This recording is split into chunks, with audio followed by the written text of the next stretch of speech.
Moin tout le monde, c'est Yann et aujourd'hui on se retrouve pour un tuto make-up. Faut pas le monter ça.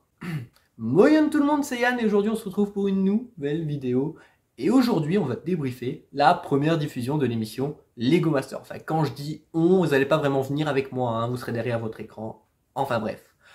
Vous m'y avez peut-être vu ou peut-être pas beaucoup, mais on va voir ensemble pourquoi. Bon, ok, débriefer est peut-être un bien grand mot. Néanmoins, je vais essayer de vous dire ce qu'on n'a pas forcément vu à l'écran, vu qu'on m'a pas vu pendant la première épreuve, il y a peut-être pas mal de trucs à dire. La vidéo risque peut-être d'être un tout petit peu décousue.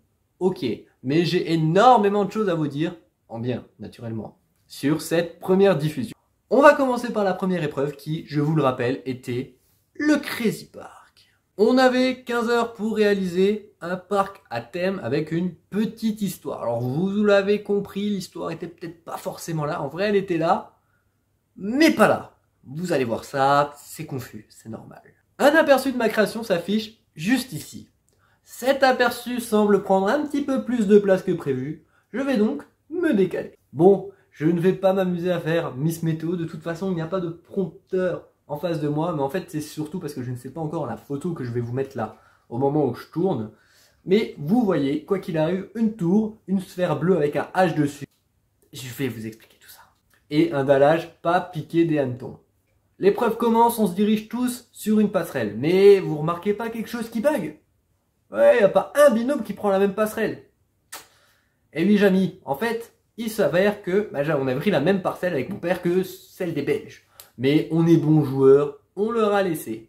En vérité, Alban me faisait peur et Xavier était plus costaud que moi. C'était la première épreuve, ça servait à rien d'aller chercher les règles du jeu, de regarder qui était arrivé en premier, en regardant les rushs, tout ça. Voilà, pour pas perdre de temps avec mon père, on s'est dit, on se décale, on prend celle d'à côté, c'est pas grave. Finalement, on s'est aperçu que le monorail prenait une forme de montgolfière. Montgolfière qui nous a plutôt réussi avec mon père en sélection. C'est donc avec cette première montgolfière offerte par le monorail que l'aéroparc va commencer à prendre forme. Ou presque. Pour la petite histoire, avec la montgolfière et le thème aérien, en fait, on a une manifestation près de chez nous qui s'appelle le Mondial Air Ballon, qui a débuté il y a longtemps. Et en 97, ma mère devait faire un tour en montgolfière. Mais, à ce moment-là, ma mère était enceinte d'un petit bonhomme. Et donc, elle n'a pas pu faire ce tour en montgolfière. Même pas né et déjà chiant. Vous avez le thème de base? Revenons à cette photo. Vous voyez la sphère bleue avec le H dessus? Alors de base, ça devait être tout simplement le socle de notre attraction chaise volante. Donc les chaises auraient été remplacées par des deltaplanes et puis au-dessus il y aurait eu une nacelle de montgolfière. En fait c'était de base une montgolfière inversée. Ok, là il fallait le deviner. En dessous du coup de cette plate avec ce H, il y a toute la motorisation qui était prête. Tout ça c'est du temps qu'on a perdu au final avec mon père. Au cours de l'épreuve avec mon père, on s'est rendu compte que les chaises volantes étaient déjà réalisées par Johan et par Loïc qui semblaient quand même maîtriser ça bien plus que nous. Donc on a décidé de changer un petit peu et de au moins rajouter une autre attraction pour ne pas être jugé sur la même chose que les autres. Vient à ce moment-là l'idée de faire une tour de chute libre. L'idée était assez simple en fait, c'est une chaîne qui va tout simplement tourner à l'intérieur de la tour et puis qui va agripper le siège, puis une fois en haut qui va le laisser retomber. Sauf que à mettre en place avec les sièges de deux côtés, c'est la merde. Il n'y a pas d'autre mot, c'est la merde et ça a cassé tout le temps. J'avais prévu 2 heures et j'y ai passé 7 heures. Perte de temps énorme étant qu'on n'a pas pu rattraper. Notre création du coup paraît un peu plus vide que les autres. Néanmoins, j'espère que vous avez remarqué l'excellent dallage que mon père a fait et la verdure aussi qui était vraiment bien fournie. Tout ça, c'est quelque chose qui prend du temps. Voilà, on n'a pas l'impression, mais ça prend extrêmement de temps. Et c'est vrai que moi-même, je pensais que ça en prendrait beaucoup moins. Donc, fiasco total pour nous. Mais, je vais quand même vous raconter une petite anecdote. Vous avez vu Johan, toutes les figurines qu'il avait sur son Dio? Ouais. Ben, il les a pris dans le mur de figurines juste derrière lui. C'est pas bien, Johan. Vous voulez une autre anecdote sur Johan?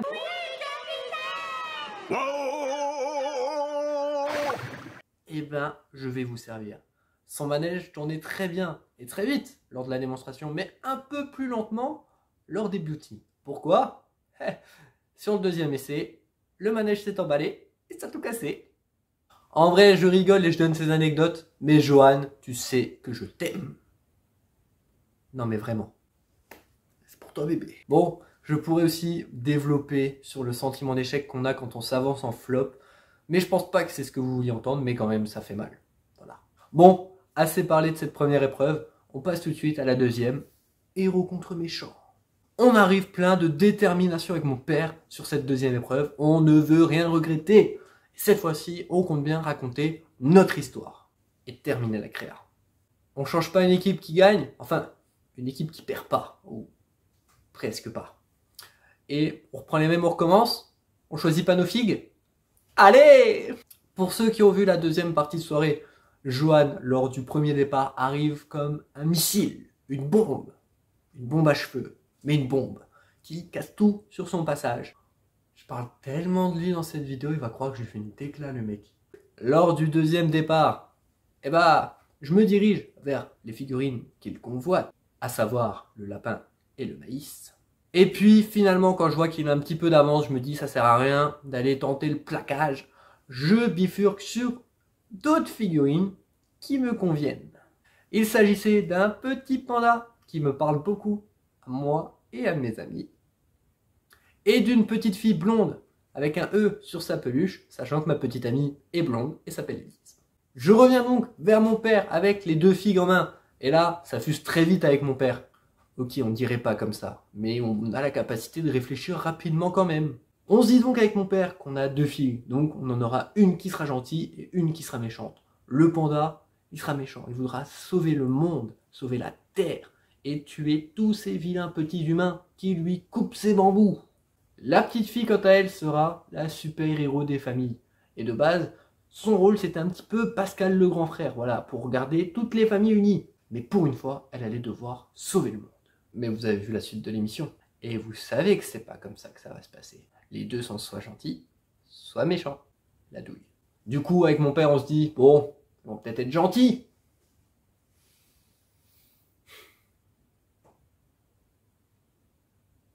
Et si vous avez vu l'émission, vous savez que non. Et là, j'ai le seum.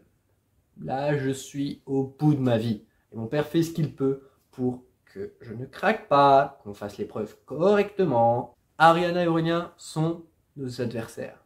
Mais en réalité, étant donné ce qu'on avait vécu en première épreuve de s'avancer en flop ensemble, on voulait tout simplement ne pas y retourner. On décide donc de serrer les coudes et de créer une histoire ensemble. Je ne vais pas vous redétailler l'histoire. Si vous êtes sur ma vidéo, c'est que vous avez vraisemblablement déjà vu l'émission. Je tiens à préciser quand même que l'idée de base pour les nounours vient d'Ariana. Il faut rendre à César ce qui est à César. On divise les tâches avec mon père. Il s'occupe de la partie haute et je m'occupe du terrier. Mon père s'occupe donc de la partie haute qu'il décide de faire en freebuild parce que je lui conseille. Mon père va rajouter sur cette base une petite maison vraiment magnifique qu'on n'a pas assez vue à l'écran à mon goût. Tout se passe bien et en milieu d'épreuve, Georges et Paulina viennent nous voir. Et leurs retours sont plutôt positifs. Mais Georges veut une méchante plus méchante. Alors au lieu de voler simplement des petits ours pour en faire des nounours, petit caprice, ça fait trop pub ça, on se fait un petit caprice. On la rend donc super méchante et on décide de lui faire raser tout le monde, toutes les personnes qui se mettront en travers de sa route pour récupérer ces deux oursons. Et on l'a fait aussi séquestrer ses parents. Mais ça, c'est pas non plus. L'épreuve se termine pour nous et vient l'heure du reveal. Alors là, le stress il monte. La pression est très présente parce que l'objectif ne sera rempli que si Ariana, Aurélien et mon père et moi, on n'est pas en flop. Lors de ce reveal qui dure 2 minutes sur vos écrans mais qui dure beaucoup plus longtemps au moment du tournage, les juges ont été très cléments avec nous et ont donné beaucoup d'aspects positifs. Mais au montage, c'est normal de garder un aspect positif et un aspect négatif par juge. Le verdict tombe et là, on est jugé meilleur qu'Ariana et Aurélien sur cette épreuve. On a du mal à être content avec mon père parce qu'Ariana et Aurélien, on avait quand même tissé des liens avec eux même en si peu de temps. Et du coup, on a très peur pour eux. Et malheureusement, comme vous l'avez vu, à la fin de cette émission, c'est eux qui partent. Cette première diffusion touche à sa fin sur cette triste note. On l'a quand même échappé belle avec mon père. Cette deuxième épreuve était largement plus aboutie de notre côté et on était satisfait du résultat final.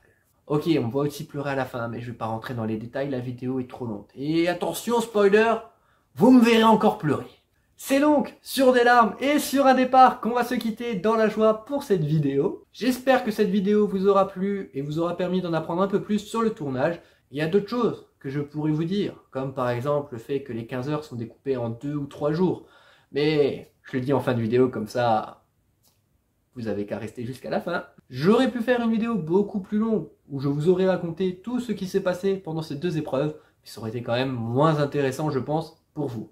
Néanmoins, si vous avez des questions, n'hésitez pas à les poser en commentaire, et si vraiment le besoin s'en fait sentir, il est pas impossible que je fasse un petit live sur ma chaîne, ou sur une autre peut-être. Je vous tiendrai au courant, où je répondrai à toutes les questions. Enfin, presque toutes.